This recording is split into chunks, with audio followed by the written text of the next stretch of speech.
Today I want to talk about childhood friendship. Everybody has their friends while growing up. And I had mine and I lost a lot of them through the years. Actually, I left them all behind, choosing because at the time I felt my sexual orientation was a major factor.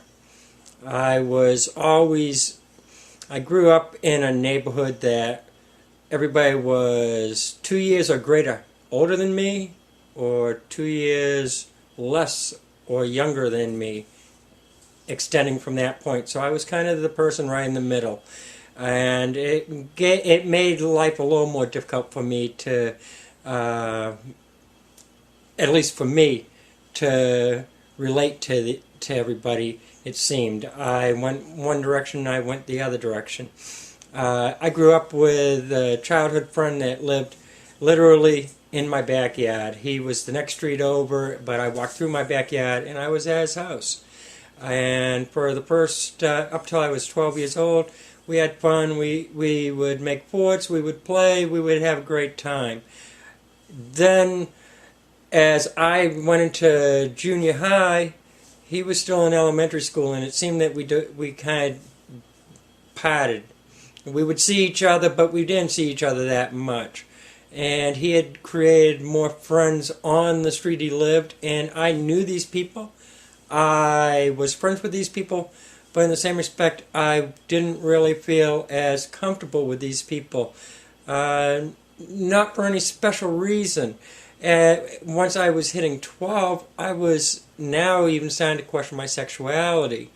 Yes, even at 12 years old, I was questioning this, and it took me 12 years to actually come to a decision who I was. But either way, I went through that period, and I just kind of separated. As I was going through junior high school, they were still in grade school, and I was kind of alone.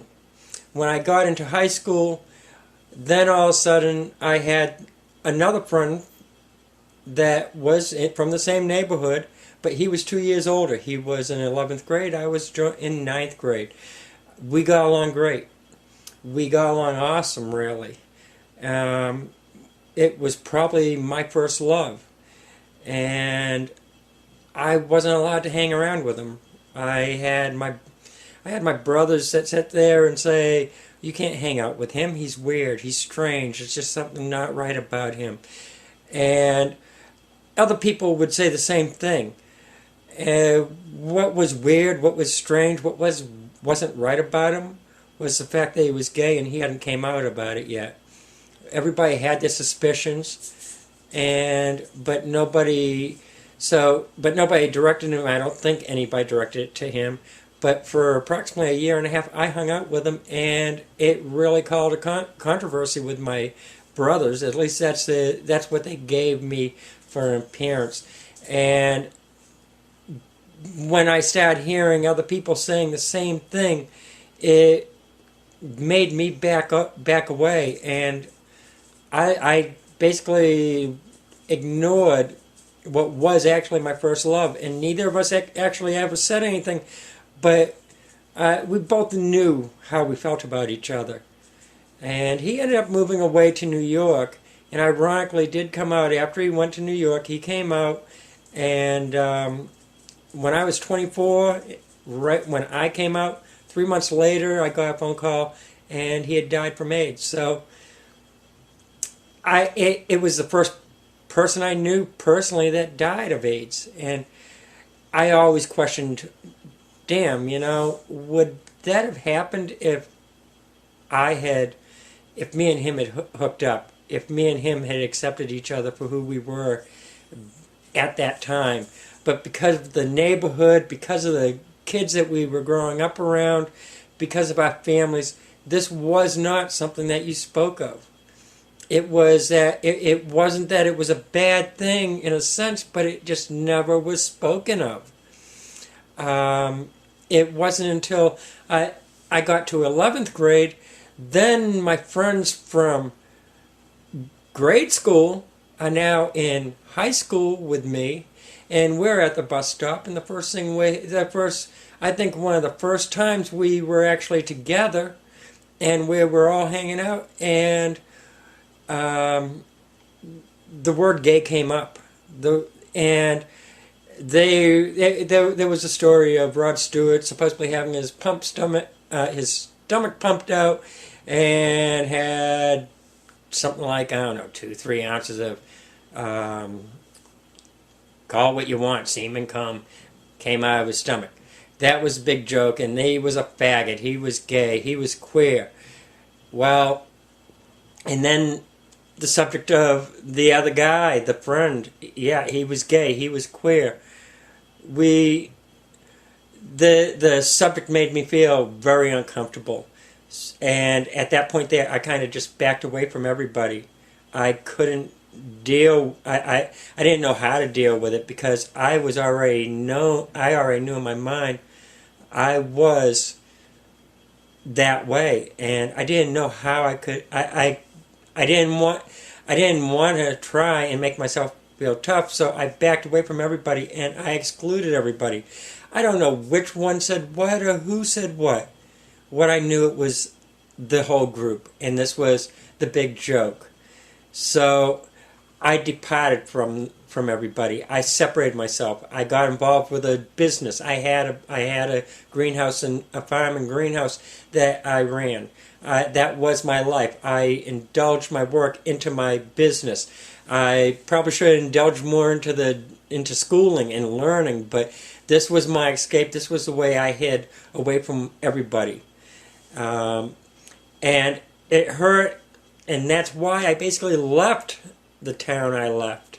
Because I didn't feel comfortable around everybody. I didn't know how everybody would react, and I did not want to lose the friends I had, and I figured if I was going to lose them, I'll lose them in a big way. I'm moving, and I did. I moved away. I moved 1,500 miles away. I moved from Massachusetts to Florida. I got away from it all, and I never heard from anybody again.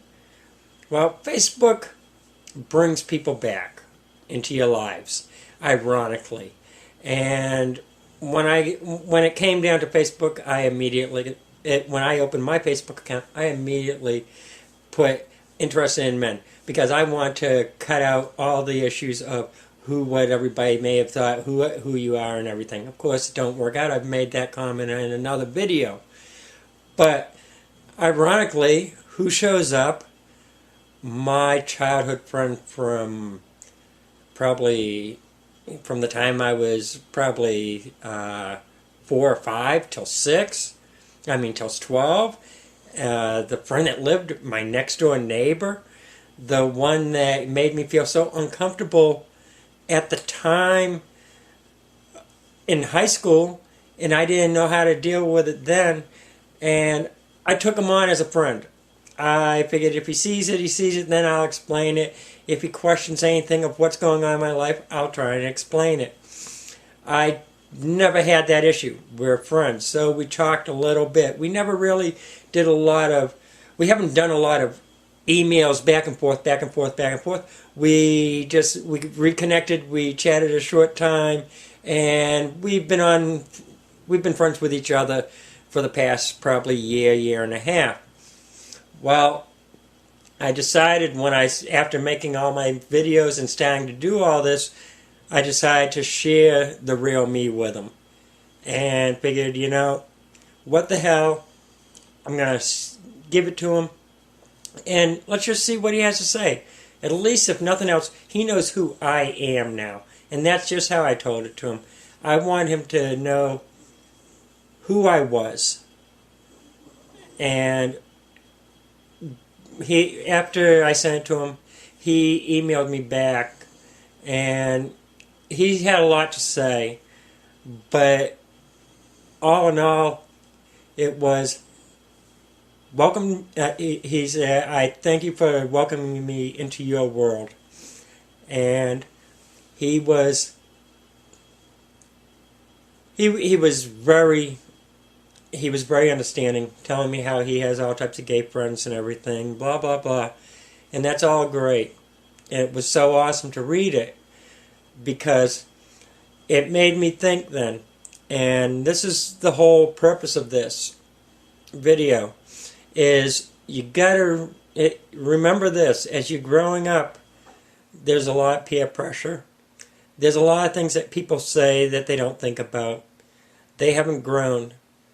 It's been 30 plus years, probably close to 34 years since I had spoken to him to this day. And what you need to understand is, what people should realize is that your friends from then may not have had that opinion, that same opinion that you had, and may not have felt the same way as you did regarding things like being gay. If you're gay, it's all right or whatever. They may not have felt that way then, but they've had that time to grow. Just like you grew, you're growing, you're accepting who you are. They're growing, they're seeing society accepting the people for who they are. They have grown in their own mind of if it's right or wrong. So you can't assume that these people are going to be the same. And I'm not even saying 30 years, 10 years, a person changes. A person sees a different part of life. So basically, what I'm trying to get at is don't assume that they're, let me get it right. You just can't assume that they're always going to be the same person that you grew up with, the person you knew, because they have changed, they have evolved just like everybody else, just like you, just like me. Everybody evolves. There are always going to be those haters out there, and you're never going to know.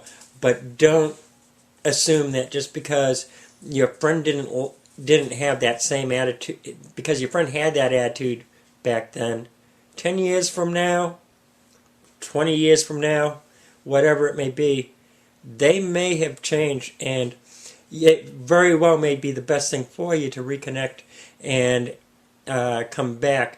Because what I found out was the fact that he greatly respected me as a person then, and still does.